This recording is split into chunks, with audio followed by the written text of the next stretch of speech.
கிறிஸ்துக்கள் அன்பான காலைக்கதை நிகழ்ச்சி நேயர்களே, இன்னும் ஒரு விசை கூட உங்களோடு கூட இயேசுவின் இனிதான நாமத்தை எண்ணுவதில் மகிழ்ச்சி அடைகின்றேன்.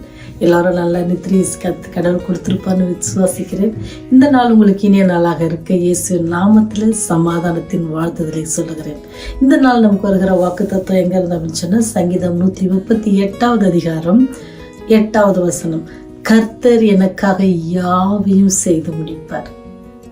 ரொம்ப நல்லா இருக்குல்ல. காலையில இப்படி ஒரு வார்த்தையை வாசிக்கும் பொழுது எனக்கு ரொம்ப சந்தோஷமா இருந்துச்சு. அதே போல நீங்களும் ரொம்ப சந்தோஷப்படுவீங்கன்னு நினைக்கிறேன். ஏன்னா கர்த்தர் எனக்காக யாவையும் செய்து முடிப்பார். நமக்காக ஒருத்தர் எல்லாத்தையும் செய்யறாரு அப்படின்னா நமக்கு எவ்வளோ சந்தோஷம் இல்லை. இப்பேற்பட்ட வாக்கு தத்துவம் எப்படி யாருக்கு கொடுக்கப்பட்டது அப்படின்னு பார்த்தீங்கன்னா, தாவீதின் சங்கீதம். நீங்கள் அந்த அதிகாரத்தை எடுத்து பார்த்தீங்கன்னா டைட்டில் எப்படி இருக்குன்னா, தாவீதின் சங்கீதம். அவர் சொல்லுவார், கர்த்தாவே நான் உம்மை எல்லாருக்கும் முன்பாக உடைய நாமத்தை நான் பிரஸ்தாவப்படுத்தி உண்மை துதிப்பேன் அப்படின்ட்டு சொல்லுவார். அதை கூட சொல்லும் போது எவ்வளோ அழகாக சொல்லுவார் சொன்னால், என் முழு இருதயத்தோடு உண்மை துதிப்பேன் ஆண்டவர். அது மாத்திரம் ஆலயத்துக்கு போவேன், அங்கே என்ன செய்வேன், உடைய பிரகாரங்களில் உடைய நாமத்தை நான் மகிமைப்படுத்துவேன் அப்படின்ட்டு எல்லாம் சொல்கிறாரு. அவர் சத்துருக்களுக்கு முன்பாக நான் மடங்கடிக்கப்பட்டாலும் கூட நீர் என்னோட கூட இருந்து என்ன செய்வீர், எனக்கு ஜெயத்தை தருவீர் அப்படின்னு சொல்லி ஆண்டவரை பற்றி அப்படியே புகழ்ந்து பாடிட்டே இருப்பார். அப்படியே பாடும்பொழுது தான் சொல்கிறாரு, கர்த்தர் உயர்ந்தவராக இருந்தும் தாழ்மை உள்ளவர்களை என்ன செய்கிறாரு, நோக்கி பார்க்கிறாரு அப்படின்னு சொல்லி. எவ்வளோ தாழ்மை பாருங்க. ஒரு ராஜா எவ்வளோ ஒரு தன்னை தாழ்மைப்படுத்துறாரு பாருங்க. அவர் தாழ்மைப்படுத்திட்டு அவர் சொல்றாரு, எனக்கு பயம் இல்லை, நானது கர்த்தர் எனக்காக யாவையும் செய்வார். என்ன அப்படின்னு நீங்க பார்ப்பீங்கன்னு சொன்னா, அவருடைய வாழ்க்கையில் அவர் என்ன செஞ்சிருக்கிறாரு, அதை அனுபவித்திருக்கிறார். அதனால அவர் செய்யற ரொம்ப தைரியமா சொல்றாரு. நீங்களும் நானும் கூட அநேக காரியங்கள் ஆண்டுடைய கருத்துல பெற்றிருக்கிறோம். நம்முடைய காரியங்கள் எப்படி இருக்குது அப்படின்ட்டு நீங்களும் நானும் யோசிக்கணும். ஏன்னு சொன்னா, நீங்க பாத்தீங்க சொன்னா, இஸ்ரேல் இருந்தால் ராஜாவாகிய சவுல் என்ன செய்வார் அப்படின்னு சொன்னா, ரொம்ப சௌந்தரியம் உள்ளவர், ரொம்ப உயரமானவர், நல்ல பராக்கிரமசாலி, எப்படிப்பட்ட காரியங்கள் இருந்துச்சு. ஆனால் அதே போல அடுத்த பக்கம் நீங்க பாத்தீங்கன்னு சொன்னா, கோலியத் அவரது சவுளை காட்டிலும் உயரமானவர், பலசாலியானவர். யுத்தம் நடக்கும் பொழுது யார் தான் இவன்ட்டு போறா, இவங்கள மாதிரி ரொம்ப சௌந்தரியம் இல்லை, ரொம்ப ஹைட் இல்லை, ரொம்ப பராக்கிரமசாலி இல்லை, ஒரு சின்ன ஆடு மேய்க்கிற ஒரு சிறுவன் அல்லது ஒரு வாலிபன் என்ன செய்யறா அப்படின்னு சொன்னா, கோலியாத்தை என்ன செய்யறாரு, வீழ்த்துறாரு. அவர் போகும்போது சொல்றாரு, நீ என்னது வர, ஆயுதத்தோட வர, நான் எவ்வளவு வர, இஸ்ரவேலின் தேவனுடைய நாமத்துல வர அப்படின்னு சொல்லி தான் அங்கே ஜெயிப்பார். நம்ம அநேக வழிகளை நம்முடைய பிரச்சனைகள்லாம் என்ன செய்வோம் அப்படின்னு சொன்னா, மனுஷ இடத்துல ஷேர் பண்ணுவோம். ஆனா எத்தனை பேர் உண்மையா அதை கேட்பாங்க அல்லது எத்தனை பேர் நமக்காக ஜெபிப்பாங்க அதெல்லாம் நமக்கு தெரியாது. ஆனாலும் நம்ம என்ன செய்வோம், ஷேர் பண்ணுவோம். சில நேரங்கள் நம்ம சொல்கிற காரியங்கள் கூட என்ன செய்ய மற்றவர்கிட்ட சொல்லி அதை கேலியா கூட பேசுவதற்கு வாய்ப்பு இருக்கும். ஆனா இங்க தாவீது பக்தன் எதுனாலும் ஆண்டவர்கிட்ட ஷேர் பண்ணுவாரு. நீங்க எங்கேயோ மனுஷங்களை கூப்பிட்டு ஷேர் பண்ணிக்கிட்டு தாரா அப்படின்னு பார்த்தா நிறைய அந்த மாதிரி காரியங்களை நான் பார்க்கல. ஆனால் அவர் எதுனாலும் சிலவர் ஆண்டவர்கிட்ட ஷேர் பண்ணுவாங்க.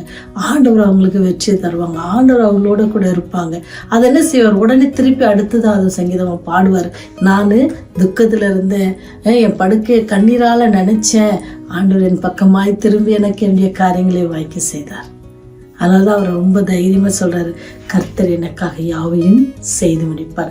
ஒருவேளை சத்துருக்கள் எளிமை வந்தாலும் சரி, யுத்தங்கள் வந்தாலும் சரி, அவரு பயப்படல. எதை குறித்தும் அவர் பயப்படலன்னு சொன்னார். சிறு வயது முதலே என்ன செஞ்சார், அவர் தேவனை பற்றி கொண்டார், தேவனுடைய நாமத்திற்கு கீழ்ப்படிஞ்சார். அதனால தான் அவர் சொல்றாரு, நிறைய இடத்துல பார்த்தா, கர்த்தாவே என் முழு இருதயத்தோடு உம்மை தேடுகிறேன் அப்படின்னு சொல்லுவார். நீங்கள் 119ஆம் சங்கீதத்தில் பார்த்தீங்கன்னா நிறைய இடத்துல அவர் தன்னை ஆண்டவரத்தில் ஒப்பு கொடுத்து ஜெயிப்பார். ஆண்டவர் என்னை சுற்றில நிறைய காரியங்கள் இருந்தாலும் உம்முடைய நாமம் எனக்கு ரொம்ப பெரியது. உம்முடைய நாமம் மாத்திரம் இல்லை அல்லது உம்முடைய அன்பு மாத்திரம் இல்லை, உம்முடைய கிருபை மாத்திரம் இல்லைன்னு சொன்னா, என் துக்கத்தில் என்னென்ன செஞ்சிருப்பேன், மடிந்து போயிருப்பேன். உடைய வசனம் தான் என்னை தேற்றுச்சு அப்படின்னு சொல்லுவார். அப்போ ஆண்டுடைய வார்த்தையில எவ்வளவு ஒரு பிரியம் உள்ள பிள்ளையா இருக்கிறாங்க. அதனால தானே சங்கீதம் 1 எழுதுறாரு, உன்னுடைய வார்த்தையில என்னது, நீர்காலில் ஒருமாய் நடப்பட்டு தன் காலத்தின் தன் கனியை கொடுக்கிற மரத்தை போல இருப்பான் யாரு அப்படின்னு சொன்னா, அவருடைய வேதத்தில் பிரியமா இருந்தா. அதனாலதான் அவர் வசனத்தை அவ்வளவு அழகா சொல்றாருல, உடைய வசனம் என் கால்களுக்கு தீபமும் என் பாதைக்கு வெளிச்சமா இருக்குது அப்படின்னு சொல்வார். இத்தனை காரியங்கள் அவர் ஏன் சொல்றாருன்னு சொன்னா, அவர் வாழ்க்கையில அவர் அனுபவித்திருக்கிறார்.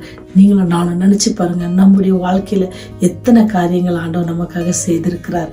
இந்த நாள்ல அதே வாக்குத்தத்தத்தை ஆண்டவர் உங்களுக்கு எனக்கும் தருகிறார். என்ன அப்படின்னு சொன்னா, கர்த்தர் எனக்காக யாவையும் செய்து முடிப்பார்.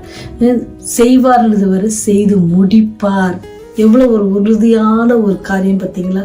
செய்வார், எனக்கு அவர் செய்வார்ன்றது தெரியாது எப்போ செய்வார்னு, ஆனால் முடிப்பார், செய்து முடிப்பார்னா அப்போ அந்த மனுஷனுடைய உறவு ஆண்டவரோடு கூட எப்படி இருந்திருக்குன்னு பாருங்க. எனக்காக எல்லாவற்றையும் செய்து முடிப்பார். நீங்கள் ஒரு வேளை இப்போ வருத்தத்தோடு இந்த காரியம் எனக்கு நடக்கலையே, இந்த காரியம் என்னுடைய பிள்ளைகள் வாழ்க்கையில் நடக்கலை, என் பிள்ளைக்கு குழந்தை இல்லாமல் இருக்குது, என்னுடைய மருமகனுக்கு வேலை இல்லாமல் இருக்குது, என்னுடைய பிள்ளைகள் கல்லூரிக்கு சேர்வதற்கு பணம் இல்லாமல் இருக்குது, எல்லாம் இப்படி வருத்தப்படுறீங்களா?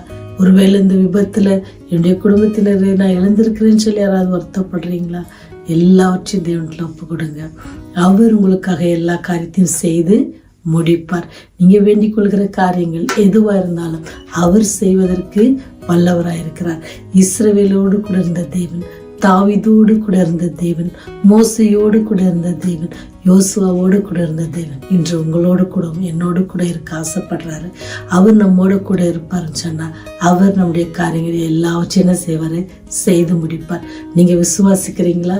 அப்படின்னா நம்ம எல்லாரும் சேர்ந்து ஜெபம் செய்வோமா? ஜெபம் செய்வோம். வல்லமை உள்ளவரே, கிருபை நிறைந்தவரே, இரக்கம் உள்ளவரே, தயவு நிறைந்தவரே, நோக்கி கெஞ்சி மன்றாடுகிறோம் சுவாமி. நீர் கடந்த நாட்களில் எங்களுக்காக செய்த எல்லா காரியத்துக்கும் நன்றியோடு பாதத்தில் நிற்கிறோம் சுவாமி. எங்கள் தலை தாழ்த்தி பாதத்தில் நிற்கிறோம் ஆண்டவரே. நீர் கொடுத்த எல்லா ஆசீர்வாதங்களுக்காக நன்றி ஆண்டவரே. இனிமேலும் எங்களுடைய வாழ்க்கையில எல்லா காரியத்தையும் நீர் செய்து முடிக்க போகிறீர் சுவாமி. நாங்கள் அல்ல ஆண்டவரே, எங்களுடைய பலத்தினால் அல்ல, எங்களுடைய பராக்கிரமத்தினால் அல்ல ஆண்டவரே, உடைய சுத்த கிருபையினால் ஆண்டவரே. அன்று தாவீதோடு கூட இருந்து பெரிய கோலியாத்தை ஜெயிச்சது போல ஆண்டவரே, எங்களுக்கு முன்பாக இருக்கிற எல்லா பிரச்சனைகளும் பெரிய பிரச்சனைகளாக எங்களுக்கு தோன்றுகிற எல்லா காரியத்தையும் ஆண்டவரே நீர் எங்களுக்கு முன்பதாக இருந்து ஆண்டவரே நீர் வெற்றி சிறக்க வேண்டுமாய் கெஞ்சி மன்றாடுகிறோம் ராஜா. இந்த வெளியிலும் கூட வயதானவர்களுக்காக ஜெபிக்கிறோம். அவளோடு கூட கிருபை இருக்கட்டும். அவளை ஆசீர்வதிங்க, சமாதானம் சந்தோஷத்தை கட்டளையிடுங்க. ஒவ்வொரு நாளும் இந்த பிள்ளைகளுமே நோக்கி வேண்டும் பொழுது அப்படியே ஆசீர்வதிக்கிற கருத்துல அவளை ஆசீர்வதிங்க. அப்படியே தேவைகளை சந்தித்தரலுங்க ஆண்டவர். இந்த காலத்திலும் கூட ஆண்டவரே வாலிப பிள்ளைகளுக்காக வருகிறோம் தகப்பனே. இந்த பிள்ளைகளெல்லாம் நீங்க கண்ணோக்கி பார்த்து நல்வழி நடத்த வேண்டுமாய் உண்மை எப்படி தாவீது தானியேல் எல்லாம் வாலிப வயதிலுமே பற்றி கொண்டாங்களோ அதே போல இந்த பிள்ளைகளும் பற்றி கொண்டு ஆண்டவர் வெற்றி சிறக்க நீங்க உதவி செய்யுங்க. உடைய சத்திய வசனங்களை பேசுவதற்கு துணிந்து வருவதற்கு பிள்ளைகளை தொடுங்க சுவாமி. உடைய கிருபை அவங்களோடு கூட இருக்கட்டும். என்னுடைய குற்றம் குறைகள் பாவங்கள் எல்லாவற்றையும் மன்னித்தரலும் ராஜா. அந்த கல்வாரி சிலுவையில சிந்தின ரத்தத்தினால ஒவ்வொருவரும் இந்த செய்தி கேட்கிற ஒவ்வொரு குடும்பத்தையும் ஆண்டவரை சுத்திகரித்து அவளை ஆசீர்வதிக்க வேணுமா பாத்துல கெஞ்சி மன்றாடுகிறோம் சாமி. பாவிலாக எங்கள் மேல் கிருபையாயிருங்க. உடைய புது கிருபையினால் எங்களை ஆசீர்வதித்து இந்த நாள் முழுதும் எங்களோடு கூட இடைபெற வேண்டுமாய் இயேசுவின் வழியை ஜெபிக்கிறோம் ஜீவனுள்ள நல்ல தகப்பனே. ஆமென்.